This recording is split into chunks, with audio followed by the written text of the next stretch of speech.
शिकवलं, चालायला शिकवलं, जगण्यावर प्रेम करायला शिकवलं. त्या बाबांविषयी जितकं लिहावं तितकं कमीच आहे. लिहिता लिहिता पेन थकावेत, वाचता वाचता डोळे थकावेत. इतकं मोठं कर्तृत्व असणारे माझे बाबा, इतकं कर्तृत्व मोठं असणारे माझे बाबा आहेत. माझ्या बाबांचे नाव औदुंबर गणपत बुदावले आहे. त्यांचे शिक्षण 14वी झालेले आहे. माझ्या बाबांना आंबा हे फळ खूप आवडते. माझे बाबा समाजप्रिय व शिस्तप्रिय आहेत. माझे बाबा माझ्यावर खूप प्रेम करतात, पण तितकेच रागवतात सुद्धा. कारण की त्यांचा यामागचा हेतू मला माझ्यावर चांगले संस्कार घडावेत असा असतो. मला घडवण्यामागे माझ्या बाबांचा सिंहाचा वाटा आहे.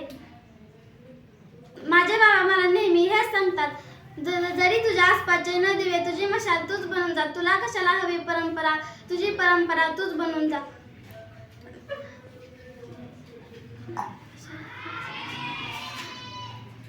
माझे बाबा मला खूप आवडतात.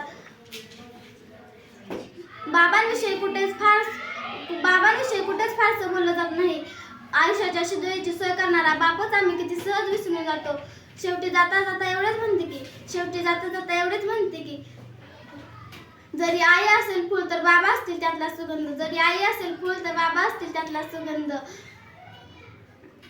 जर आई असेल सारं जहान तर बाबा असतील त्यातला प्राण. जरी आई असेल सारं जहान तर बाबा असतील त्यातला प्राण. अनंत उपकार बाबा तुमचे घडवले माझे आदर्श जीवन. अनंत उपकार बाबा तुमचे घडवले माझे आदर्श जीवन. भरारी घेताना यशाच्या नभात जपून ठेवेन मी संस्काराचे धन. भरारी घेताना यशाच्या नभात जपून ठेवेन मी संस्काराचे धन.